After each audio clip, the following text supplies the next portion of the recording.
Are we treating the true message of Jesus Christ much like how we treat the radio? Do we hear his messages and say, "Next, please"?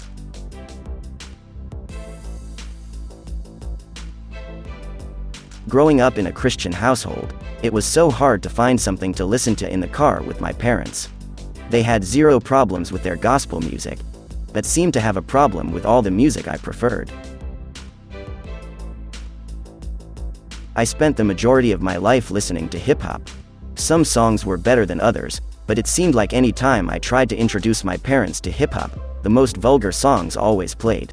As soon as the artist blurted out something I knew my parents would find offensive, I would look at them. Once we made eye contact, I could practically hear them saying, "Next, please." This eventually led to a lot of silent car rides, because I was tired of listening to gospel 24/7 and they wanted nothing to do with my rap music. But isn't it interesting that we treat the message of Jesus Christ much like we treat the radio? As soon as we hear something we don't like, we change the station. Jesus Christ said he came to bring division and we say, "Next, please." Luke chapter 12 verse 51 says, "Do you suppose that I came to give peace on earth? I tell you, not at all, but rather division." Jesus Christ said that unless we put our mom, dad, brothers, and sisters to the side, we will never be his disciples, and we say, "Next, please." Luke chapter 14 verse 26 says, "If anyone comes to me, and does not hate his own father and mother and wife and children and brothers and sisters, yes, and even his own life in the sense of indifference to or relative disregard for them in comparison with his attitude toward God, he cannot be my disciple." Jesus Christ says to pick up your own cross. Don't just depend on the fact that he carried his. And we say, "Next, please."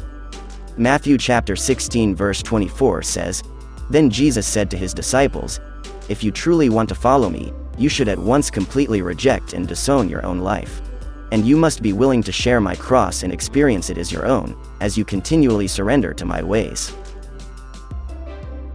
Jesus Christ says that everyone will hate you for his name's sake, and we say, "Next, please." Matthew chapter 10 verse 22 says, "And you will be hated by all for my name's sake. But he who endures to the end will be saved."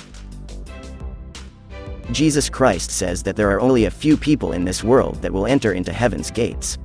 And we say, "Next, please."